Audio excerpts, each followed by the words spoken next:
بسم الله الرحمن الرحيم الحمد لله نحمده ونستعينه ونستغفره ونؤمن به ونتوكل عليه ونعوذ بالله من شرور أنفسنا ومن سيئات أعمالنا من يهده الله فلا مضل له ومن يضلله فلا هادي له ونشهد أن لا إله إلا الله وحده لا شريك له ونشهد أن سيدنا ومولانا محمدا عبده ورسوله أما بعد فأعوذ بالله من الشيطان الرجيم بسم الله الرحمن الرحيم أقيموا الصلاة وآتوا الزكاة واركعوا مع الراكعين وقال النبي صلى الله عليه وسلم بني الإسلام على 5 شهادة أن لا إله إلا الله وأن محمد رسول الله وإقام الصلاة وإيتاء الزكاة وحج البيت وصوم رمضان صدق الله مولانا العظيم وصدق رسوله النبي الكريم ونحن على ذلك لمن الشاهدين والشاكرين والحمد لله رب العالمين. معزز سامعین، گزشتہ 2 دنوں سے عبادات میں سے ایک اہم عبادت نماز کے عنوان سے کچھ باتیں میں نے آپ حضرات کو پڑھ کر سنائی تھی،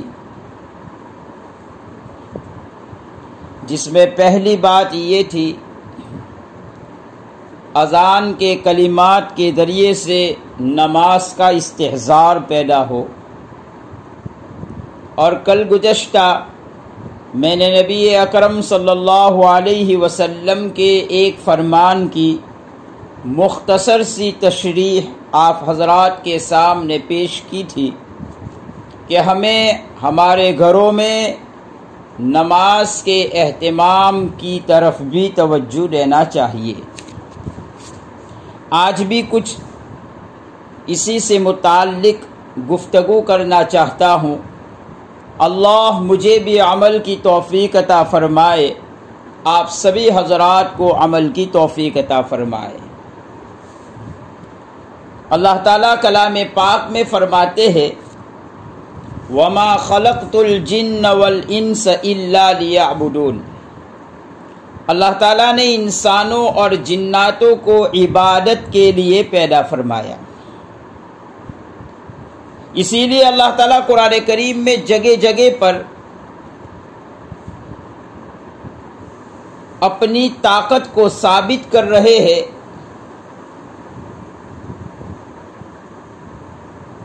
اللہ تعالیٰ فرماتے ہیں افحسبتم انما خلقناکم عبثا وانکم الینا لا ترجعون۔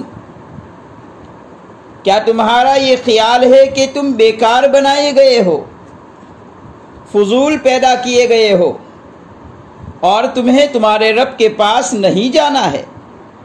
وانکم الینا لا ترجعون، تمہیں تمہارے رب کے پاس نہیں جانا ہے، یقیناً جانا ہے۔ یعنی آخرت کا استحضار اللہ تعالیٰ اپنے بندے کو یاد دلا رہے ہیں۔ اَيَحْسَبُ الْإِنسَانُ أَن يُتْرَكَ سُدًى۔ انسان یہ خیال کرتا ہے کہ اسے آخرت میں ایسے ہی چھوڑ دیا جائے گا، اس کا کوئی حساب و کتاب نہیں ہوگا، اس کا کوئی معاوضہ نہیں ہوگا۔ اللہ تعالیٰ فرماتے ہیں کہ نہیں، تمہیں ایک دربار میں پیش ہونا ہے اور تمہاری ساری کلائی کھلنے والی ہے۔ یوم تبلی السرائر، سب کی کلائی کھلنے والی ہے کہ کون کیا کر کے آیا ہے۔ اَيَحْسَبُ أَن لَّن يَقْدِرَ عَلَيْهِ أَحَدٌ، کیا اس پر کسی کی قدرت نہیں؟ کیوں یہ گمان لگائے بیٹھا ہے؟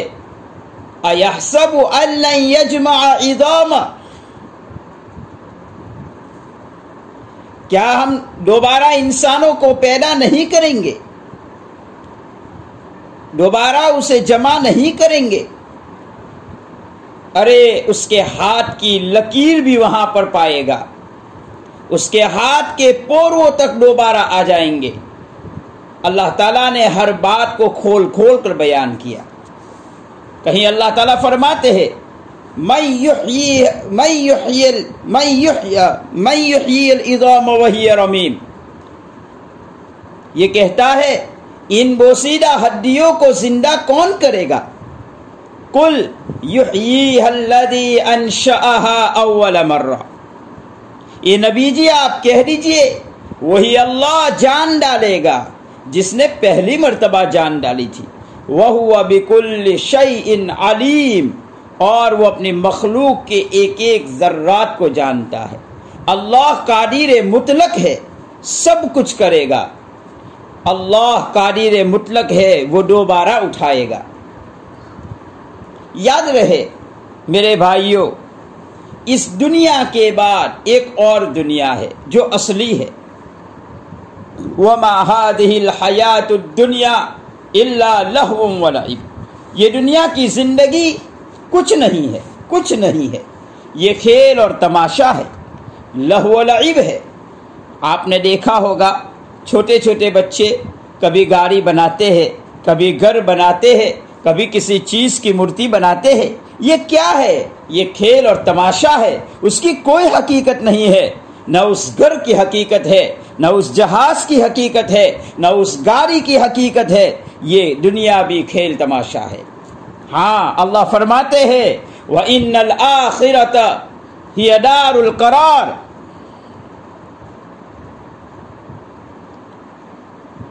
آخرت کی زندگی اصل ہے۔ تمہیں اس جہاں میں اس لیے بھیجا ہے کہ تم اعمال کر کے آ جاؤ۔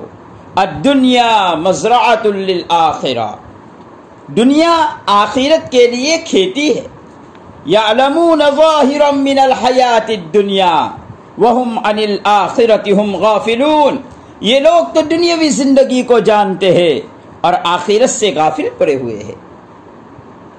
اس دنیا کے بنانے والا خالق تو اسے کھیل تماشا کہہ رہا ہے اور ہم لوگ اسے اصل سمجھ بیٹھے ہیں۔ ایک مثال سے سمجھ لیجئے، ایک دکاندار یا ایک سونار دو چیزیں اپنی دکان میں لٹکاتا ہے اور یہ کہتا ہے، ایک کے نیچے لکھا ہوا ہے یہ خالص سونا ہے، اور اس ایک کے نیچے لکھا ہوا ہے اس میں دوسری دھات بھی ملی ہوئی ہے، کھوٹ ہے، دونوں کی قیمت بھی نیچے لکھی ہوئی ہے۔ تو دیکھنے والا اور خریدنے والا خالص چیز کی طرف اپنی نظر کو اٹھائے گا، خالص چیز کو خریدنے کی طرف آگے کو بڑھے گا، اس لیے کہ بنانے والے پر اعتماد ہے، بنانے والے پر بھروسہ ہے، بنانے والے پر یقین ہے۔ تو اس دنیا کا بنانے والا ہمارا اللہ اس دنیا کے متعلق کہہ رہا ہے اس دنیا کی کوئی حقیقت نہیں،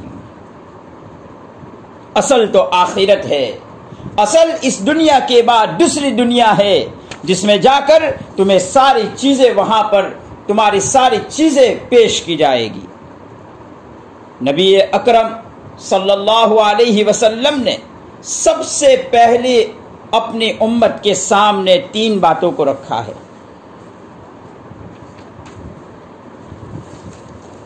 پہلی بات، اے لوگو تمہارا پروردگار تمہارا ایک رب ہے، اللہ کا تعارف کرایا۔ نبی اکرم صلی اللہ علیہ وسلم نے اللہ کا تعارف کرایا۔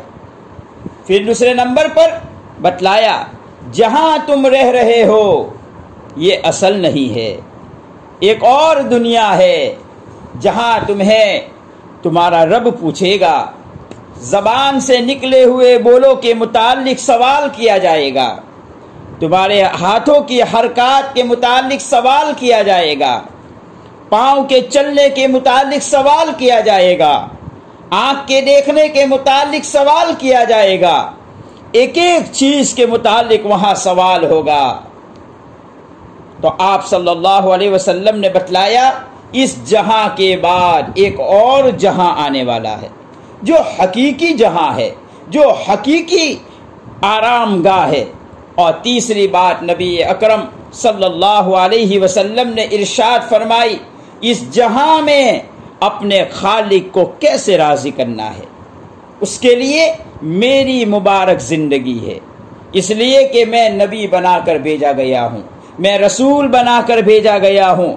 اگر تم اپنی زندگی میں یعنی اس دنیاوی زندگی میں میری اتباع کرو گے، میرے طریقے پر چلو گے، تو تمہیں اللہ کی رضامندی نصیب ہوگی۔ یہ تین چیزوں کا تعارف نبی اکرم صلی اللہ علیہ وسلم نے سب سے پہلے اسلام کا جو تعارف پیش کیا، اس میں نبی اکرم صلی اللہ علیہ وسلم نے ان تین چیزوں کو سمجھانے کی کوشش کی ہے۔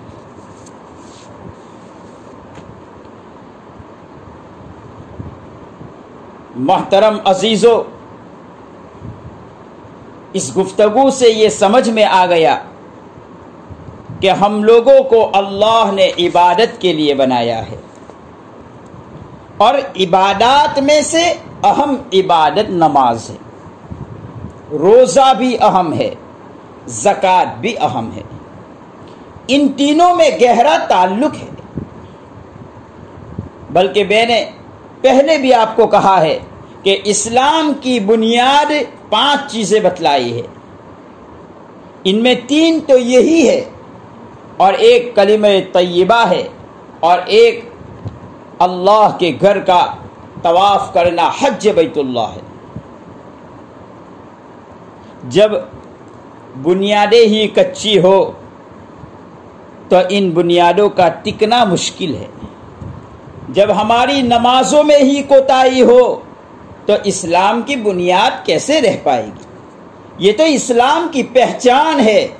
مسلمان نماز سے پہچانا جاتا ہے، مسلمان روزے سے پہچانا جاتا ہے، مسلمان زکوٰۃ سے پہچانا جاتا ہے، مسلمان حج سے پہچانا جاتا ہے۔ یہ تو بنیادیں ہیں، ہمارا تعارف ہے۔ اگر اسی میں کوتاہی ہو گئی تو پھر آگے ہمارے لیے مشکل ہے۔ ہماری بنیاد کا اور مذہب اسلام کی بنیاد کا قائم رہنا یہ دشوار ہے۔ حضرت جبرائیل علیہ السلام ایک مرتبہ نبی اکرم صلی اللہ علیہ وسلم کی خدمت میں حاضر ہوئے اور فرمایا مل اسلام، اسلام کا تعارف پوچھا کہ آپ مجھے اسلام کا تعارف بتلاؤ۔ نبی اکرم صلی اللہ علیہ وسلم نے فرمایا ان تشہد ان لا الہ الا اللہ وان محمد رسول اللہ وتقیم الصلاۃ وتصوم رمضان وتؤتی الزکاۃ وحج البیت۔ اللہ کے نبی علیہ السلام نے اسلام کا تعارف انہی چیزوں کے ذریعے سے کرایا کہ تم یہ مانو کہ اللہ کے علاوہ کوئی معبود نہیں، اور نبی اکرم محمد رسول اللہ صلی اللہ علیہ وسلم اللہ کے سچے اور پکے رسول ہے، اور نماز قائم کرو، روزہ رکھو، زکوٰۃ ادا کرو، اور اگر استطاعت ہو تو حج کرو۔ اللہ کے نبی علیہ السلام نے حضرت جبرائیل علیہ السلام کے سامنے یہی اسلام کا تعارف پیش کیا۔ اسی لیے نبی اکرم نماز کی اہمیت کا پتہ کئی چیزوں سے ہو رہا ہے۔ ایک قبیلے والے اللہ کے نبی علیہ السلام کے پاس آئے، مسلمان ہونے آئے، اور کہنے لگے ہم مسلمان تو ہو جاتے ہیں لیکن ہمارے کچھ شرائط ہے۔ اللہ کے نبی علیہ السلام نے فرمایا بتاؤ کیا شرائط ہے؟ انہوں نے کہا ہم بت نہیں توڑیں گے، یہ پہلی شرط تھی ان کی۔ اللہ کے نبی علیہ السلام نے فرمایا تم نہیں توڑیں گے تو ہم توڑوا دیں گے۔ پھر دوسری شرط انہوں نے رکھی ہم زکوٰۃ ادا نہیں کریں گے۔ اللہ کے نبی علیہ السلام نے فرمایا ٹھیک ہے۔ تیسری شرط انہوں نے رکھی ہم جہاد نہیں کریں گے، اللہ کے راستے میں لڑنے کو نہیں نکلیں گے۔ اللہ کے نبی علیہ السلام نے فرمایا ٹھیک ہے کوئی بات نہیں۔ پھر انہوں نے چوتھی شرط رکھی ہم نماز نہیں پڑھیں گے، تو اللہ کے نبی علیہ السلام نے فرمایا نماز میں رخصت نہیں مل سکتی ہے۔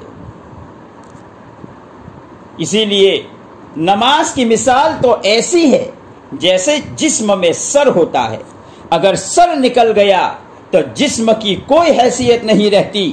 اسی طرح اگر عبادتوں میں کسی کے پاس نماز نہیں ہے تو اس کے مذہب کی اور اس کے اسلام پر باقی رہنے کی بھی کوئی گارنٹی نہیں ہوا کرتی۔ اس سے نماز کی اہمیت کا پتہ چلتا ہے۔ نماز دین اسلام کے بنیادی ارکان میں سے ہے، ایمان کے بعد اہم ترین رکن ہے۔ اس کا رتبہ اس سے بھی بڑھ جاتا ہے کہ نماز معراج کے موقع پر اللہ تعالیٰ نے تحفے کے طور پر عطا فرمائی۔ نماز کی اہمیت کا اندازہ اس سے بھی ہو جاتا ہے کہ قرآن کریم میں متعدد مقامات پر نماز کا تذکرہ آیا ہے، اور وہ بھی صیغہ امر سے آیا ہے، اور صیغہ امر وجوب پر دلالت کرتا ہے۔ جب وجوب پر دلالت کرتا ہے تو اس سے بھی نماز کی اہمیت کا پتہ چلتا ہے۔ ایک روایت میں ہے اللہ کے نبی علیہ السلام نے فرمایا، جس نے 5 نمازیں بہترین وضو سے اور وقت مقررہ پر پڑھی اور کاملاً پڑھی، یعنی مکمل رکوع اور سجود کی رعایت کرتے ہوئے پڑھی، جس کو دوسرے الفاظ میں ہم خشوع اور خضوع سے تعبیر کرتے ہیں، تو اللہ کے نبی علیہ السلام نے فرمایا اللہ ضمانت لیتا ہے کہ میں اسے بخش دوں گا۔ گویا نماز پڑھنے پر اللہ کی بخشش کا وعدہ فرمایا۔ نماز کی اہمیت کا پتہ اس سے بھی چلتا ہے کہ نبی اکرم صلی اللہ علیہ وسلم نے اپنے وصال کے موقع پر جن چیزوں کی وصیت فرمائی اس میں نماز بھی ہے، بلکہ حضرت علی رضی اللہ تعالیٰ عنہ کی بات کو اگر لیا جائے کہ اللہ کے نبی علیہ السلام کے آخری الفاظ جو بار بار آپ کی زبان پر آ رہے تھے، اس میں یہ بھی تھا الصلاۃ الصلاۃ۔ اس سے نماز کی اہمیت کا پتہ چلتا ہے۔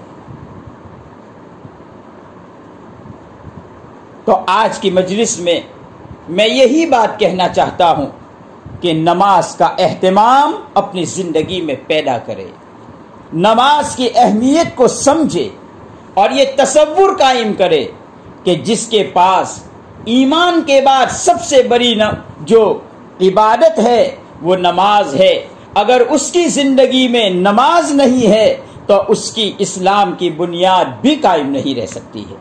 اس بات کا تصور قائم کرے، اس کا دھیان لگائے اور ہمیشہ نمازوں کی طرف دوڑنے والا بنے اور نماز کا ہمیشہ پابند رہے۔ اللہ تعالیٰ مجھے بھی عمل کی توفیق عطا فرمائے، آپ سبھی حضرات کو عمل کی توفیق عطا فرمائے اور نماز کا استحضار ہماری زندگی میں آ جائے۔ اللہ ایسے فیصلے فرمائے۔ وآخر دعوانا ان الحمد